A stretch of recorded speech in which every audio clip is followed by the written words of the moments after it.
ನನ್ನ ಹೆಸರು ರಜಾಕ್ ಅಂದರೆ ಈ ನನಗೆ ಒಂದು ಆಲೋಚನೆ ಬಂದಾಗ ಸ್ವಚ್ಛ ಭಾರತ ಹೇಗೆ ಮಾಡಬೇಕಂದ್ರೆ ಈ ಕಸದಲ್ಲಿ ಏನು ಮಾಡ್ಬೋದು, ಏನೆಲ್ಲ ಆಗುತ್ತೆ ಕಸದಲ್ಲಿ, ಅದರ ಬಗ್ಗೆ ಆಲೋಚನೆ ಮಾಡಿ ನಾನು ಈ ಕಸದ ಘಟಕವನ್ನು ತಗೊಂಡು ಅದರಿಂದ ಏನೇನು ಉಪಯೋಗ ಆಗುತ್ತೆ, ಯಾವುದ್ಯಾವ ಥರ ಐಟಮ್ ಆಗುತ್ತೆ ಅದನ್ನೆಲ್ಲ ಮಾಡಿ ಎಲ್ಲ ಬೇರೆ ಬೇರೆ ಜನರಿಗೆಲ್ಲ ಕೊಟ್ಟು ಅದು ಮತ್ತು ಹಸಿ ಕಸದಿಂದ ಏನು ಆಗುತ್ತೆ ಏನೆಲ್ಲ ಆಗೋದಿಲ್ಲ ಅಂದೇಳಿ ನೋಡಲಿಕ್ಕೋಸ್ಕರ ಅದನ್ನು ಎರೆಹುಳ ಗೊಬ್ಬರ ಅಂದೇಳಿ ಈಗ ಮಾಡಿದ್ದೇನೆ.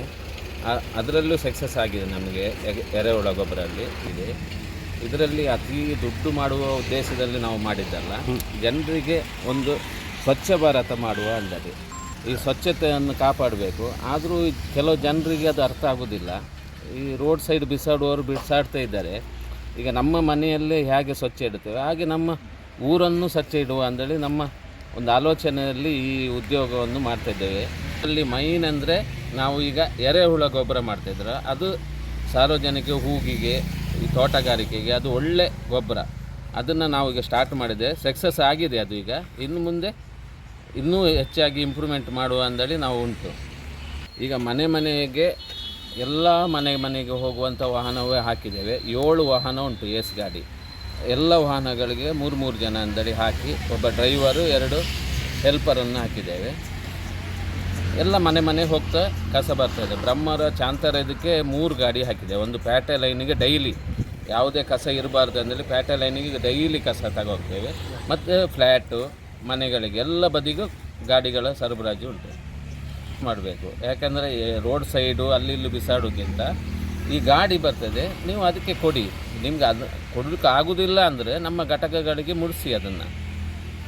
ಇಲ್ಲಿ ಬಂದು ಕೊಟ್ಟರು ಕೂಡ ತಗೊಳ್ತೀರಿ ನೀವು? ತಗೊಳ್ತೇವೆ. 27 ಬಗೆ ಮಾಡ್ತೇವೆ ಆ ಕಸನ್ನು. ಯಾವ್ಯಾವ ಬಗೆಗಳನ್ನು ಮಾಡ್ತೀರಿ? ಜರಿಯಿಂದ ಹಿಡಿದು, ರಟ್ಟಿಂದ ಹಿಡಿದು, ಹಾಲಿನ ತೊಟ್ಟೆಯಿಂದ ಹಿಡಿದು, ಮುದ್ದೆ ಪೇಪರಿಂದ ಹಿಡಿದು, ಮತ್ತು ಯಾವುದು ಸ್ಟೀಲ್, ಕಬ್ಬಿಣ, ಮೆಡಿಸನ್, ಪ್ರತಿಯೊಂದು ಯಾವುದು ವೇಸ್ಟ್ ಇಲ್ಲ ಅದನ್ನೆಲ್ಲ ನಾವು ತಗೊಂಡು ಸಪ್ರೇಟ್ ಮಾಡ್ತೇವೆ. ನೋಡಿ, ಇದು ಡೈಲಿ ಬರುವ ಕಸಗಳು. ಇದನ್ನು ಸಪ್ರೇಟ್ ಮಾಡಲಿಕ್ಕೆ ಹೀಗೆ ರಾಶಿಯಾಗಿ ಇಲ್ಲಿ 12 ಹೆಂಗಸರಿದ್ದಾರೆ ಲೈನಲ್ಲಿ ಕೂತ್ಕೊಂಡು ಎಲ್ಲ ಸಪ್ರೇಟ್ ಮಾಡ್ತಾರೆ. ಸಪ್ರೇಟ್ ಇದೆಲ್ಲ ಮೊದಲಿನ ಕಸ, ಒಂದು 2-3 ವರ್ಷದ ಕಸಗಳು. ಇದು ಯಾಕೆ ಉಳಿದೋಯ್ತು ಇಲ್ಲಿ? ಇದಂದರೆ ಸಪ್ರೇಟ್ ಮಾಡಲಿಕ್ಕೆ ಉಂಟಾ? ಈಗ ಸಪ್ರೇಟ್ ಮಾಡಲಿಕ್ಕೆ ಉಂಟು. ಮೊದಲಿನವರು ಹಾಗೆ ತಂದಿಟ್ಟಿದ್ರು. ಇದನ್ನು ಸರ್ಕ್ಯುಲೇಷನ್ ಮಾಡಲಿಲ್ಲ, ಹಾಗೋಸ್ಕರ ಸ್ಟಾಕ್ ಆಗಿದೆ. ಈಗಲ್ಲ, ಡೈಲಿ ಸರ್ಕ್ಯುಲೇಷನ್ ಆಗ್ತಾ ಇದೆ. ಹೋಗಿ ಇದೆಲ್ಲ ಖಾಲಿ ಆಗಿದೆ. ಇದು ಇಷ್ಟು ಗೋಡನ್ ಫುಲ್ ಆಗಿದೆ. ನಮಗೆ ಸ್ವಲ್ಪ ಇಂಥ ಮಟ್ಟದಲ್ಲಿ ಸ್ವಲ್ಪ ಪಂಚಾಯತ್ ಅವರು, ಗೌರ್ಮೆಂಟ್ ಅವರು ಇದಕ್ಕೆ ಸ್ವಲ್ಪ ಹೆಲ್ಪ್ ಮಾಡಿದರೆ ಇನ್ನೂ ಅನುಕೂಲ ಆಗುತ್ತೆ. ಇದಕ್ಕೆ ಬೇಕಾಗುವ ಮಿಷನರಿ ಅದೆಲ್ಲ ಕೊಟ್ಟರೆ ಇನ್ನೂ ಅನುಕೂಲ ಆಗುತ್ತೆ ಅಂತ ಹೇಳಿದ್ರು ಅವರು. ನಾವು ಮಾಹಿತಿ ಕೊಟ್ಟಿದ್ದೇವೆ.